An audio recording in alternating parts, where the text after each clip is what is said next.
எது பண்ணாலும் வித்தியாசமா பண்ற கமல்ஹாசன் அதிரடியா கட்சி ஆரம்பிச்சு ஒரு வருஷத்துக்குள்ள தேர்தலையும் சந்திக்க வந்துட்டாரு. அவரோட கட்சி சார்பா தேர்தல் ஆணையத்துல தேர்தல் நேர்காணல்ல பங்கெடுத்துக்கிறவங்க கிட்ட எந்த மாதிரி கேள்விகள் கேட்கிறாங்க அப்படின்னு பார்க்கலாம் வாங்க. மறக்காம இந்த வீடியோவுக்கு லைக் பண்ணிட்டு கீழே கமெண்ட் பண்ணுங்க. அப்புறம் என்ன கமெண்ட் பண்ணோம் அப்படின்னா, உங்களோட தொகுதியில இருக்கிற முன்னணி பிரச்சனையை பத்தி கீழே கமெண்ட் பண்ணுங்க. என்ன மாதிரி பிரச்சனை இருக்கு, அதுக்கு என்ன மாதிரி சொல்யூஷன் பண்ணலாம் அப்படிங்கறத உங்களுக்கு தெரிஞ்சிருந்து அப்படின்னா அதை நீங்க கீழே கமெண்ட் பண்ணுங்க. அப்புறம் ஷேர் பண்ணிட்டு மறக்காம நம்ம சேனலுக்கு சப்ஸ்கிரைப் பண்ணுங்க. ஹாய் ஹலோ வணக்கம். ஹாய் ஹலோ வணக்கம். ஹாய் ஹலோ வணக்கம். ஹாய் ஹலோ வணக்கம். நான் உதய்.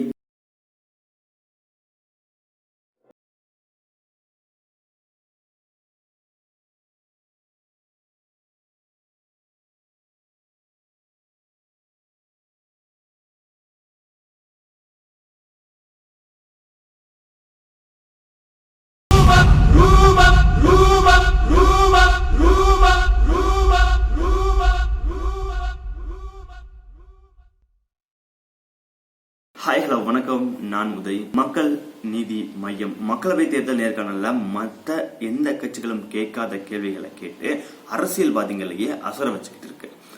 இந்தியா முழுக்க ஆட்சி மாற்றத்துக்கான தேர்தல் வர்ற ஏப்ரல் 11 நாடு முழு நடக்குது. தமிழகத்துல பார்த்தோம் அப்படின்னா ஒரே கட்டமா ஏப்ரல் 18 சட்டசபை தேர்தல் இடைத்தேர்தல் விடுபட்டது இல்லையா, டிஸ்மிஸ் பண்ணாங்க சில எம்எல்ஏக்களை.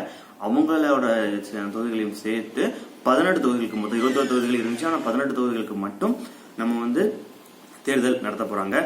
இந்தியா முழுக்க ஆட்சி மாற்ற தேர்தலில் நீங்களும் எல்லாரும் ஓட்டளிக்கணும் அப்படிங்கிறது ஒரு விஷயம். அதே நேரத்தில் ஒவ்வொரு கட்சியும் என்ன பண்ற வேட்பாளர்கள் தேர்வு செய்யற பணியில ஒவ்வொரு கட்சியும் நடத்திட்டு இருக்கு. அந்த வகையில கமலோட மக்கள் நீதி மையமும் இந்த வேட்பாளர் தேர்வு பணியை நேர்காணல நடத்தி முடிச்சிருக்கு. கமல் எவ்வளவு வித்தியாசம் பாக்குறவங்க அப்படின்னு சொல்லி முன்னாடி வழக்கமா கட்சியில எப்படி நேர்காணல் நடக்கும் அப்படிங்கறத தெரிஞ்சுக்கலாம். பொதுவா நேர்காணல் செய்யறவங்க கட்சிகளை மூத்தவர்கள் விவரம் அறிஞ்சவங்க இருப்பாங்க. திமுக மாதிரி பாரம்பரியமான கட்சிகளுக்கு இது பொருந்தும். ஆனா மற்ற கட்சிகள் அவங்க சொந்தக்காரங்களை சீட்டு வாங்கி கொடுக்கவும் கட்சி தலைவரோட குடும்பத்துக்காரங்களுக்கு சிபாரிசு பண்ணி அவங்க குடும்பத்துக்காரங்களுக்காக தேர்தல் சீட்டுக்கு வாங்கி கொடுக்கறவங்க நேர்காணல நடத்துவாங்க. அவங்க கட்சிக்காரங்களோட குடும்பத்துக்காரங்களும் இருக்கிற ஒரு இடமா தான் நேர்காணல் இடம் இருக்கும்.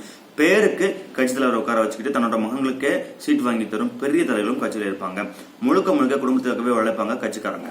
முதல் கேள்வி, எத்தனை கோடி உங்களால செலவு பண்ண முடியும்? 1000 லட்சம் அப்படிலாம் இல்ல, டைரக்டா கோடி தான். நீங்க 2 கோடி செலவு பண்ணா கட்சி உங்களுக்காக 3 கோடி செலவு பண்ணும். இப்படி இவங்களே பிரிச்சுப்பாங்க. நீங்க என்ன சாதி, உங்க தொகுதியில எந்த சாதிகள் அதிகம், உங்களுக்கு எவ்வளவு சாதி ஓட்டு கிடைக்கும், இப்படித்தான் கேள்விகள் இருக்கும். கொள்கைகளை பத்தி எந்த கவலையும் இல்ல இந்த கட்சிக்காரங்களுக்கு. சரி, இப்ப கமல் கட்சிக்கு வரலாம். இவங்க நேர்காணலே சற்று வித்தியாசமா இருக்கும். ஒரு பக்கம் மேசை, ஒரு பக்கம் கமல் எதிர்க்க வேட்பாளரா வேண்டி வர்ற அவரு சுத்தி மையம் பிரதிநிதிகள் இருப்பாங்க. பாதி அரசியல்வாதிங்க, பாதி இலக்கியவாதிங்க. கேள்விகள் கமல் மட்டும் கேட்கறது இல்ல, எல்லாரும் கேட்கறாங்க. சொல்ல போனா கேள்விகளை விட நேர்காணலுக்கு வரவங்க பதில் தான் இன்னும் சுவாரஸ்யமா இருக்கும். நேர்காணலுக்கு வர்றவங்க கிட்ட கேட்கிற முதல் கேள்வியே மக்களுக்காக என்ன செஞ்சிருக்கீங்க, இதுவரை தொகுதி பிரச்சனைகளுக்காக கவுன்சிலர், நகராட்சி தலைவர், எம்எல்ஏ, எம்பின்னு யாரையும் சந்திச்சிருக்கீங்களா? அப்படி சந்திச்சிருந்தீங்கன்னா எந்த மாதிரி மனு நீங்க கொடுத்தீங்க? ஒருவேளை மாவட்ட அளவிலான கமல் நற்பணி மன்றத்துக்காரங்க வந்தாங்க அப்படின்னா அவங்களுக்கு எந்த நற்பணி மன்றத்துக்காக என்னென்ன செஞ்சிருக்கீங்க, எத்தனை தடவை ரத்தம் கொடுத்திருக்கீங்க, இந்த மாதிரி நலத்திட்டங்கள் செஞ்சிருக்கீங்க அப்படின்னு சொல்லி கேட்கறாங்க. இந்த மாதிரியான கேள்விகள் கேட்கப்படுறதா நேர்காணலுக்கு சென்று வந்தவங்க சொல்றாங்க. உதாரணத்துக்கு யாராச்சும் திருநெல்வேலி தொகுதியிலிருந்து வந்தாங்க அப்படின்னா அவங்களுக்கு நேர்காணல் நடத்துறவங்க என்ன கேள்வி கேட்பாங்க அப்படின்னா, கூடங்குளம், தாமிரபரணி உள்ளிட்ட பிரச்சனைகளை எந்த அளவுக்கு விழிப்புணர்வு உங்களுக்கு அப்படின்னு கேட்கறாங்க. இப்படி தமிழ்நாடு முழுக்க அவங்களுக்கு தொகுதியில இருக்கிற பிரச்சனையை பத்தி தெளிவான கேள்விகளை கேட்டு அதுக்கிட்ட பதிலையும் அவங்க வாங்கி குறிச்சு வச்சுக்கோங்க.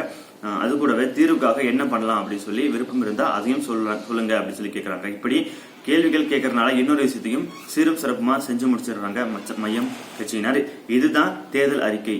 1000க்கும் மேல மக்கள் அவங்க நிலைப்பாட்ட சொல்ல அதை வச்சே தேர்தல் அறிக்கை தயாரிக்கலாம்னு முடிவில் இருக்காங்களாம்.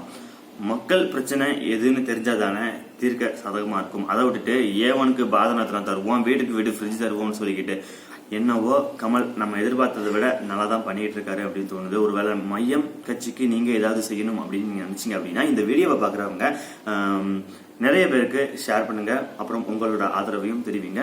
கீழே மறக்காம கமெண்ட் பண்ணுங்க. நான் உதய்.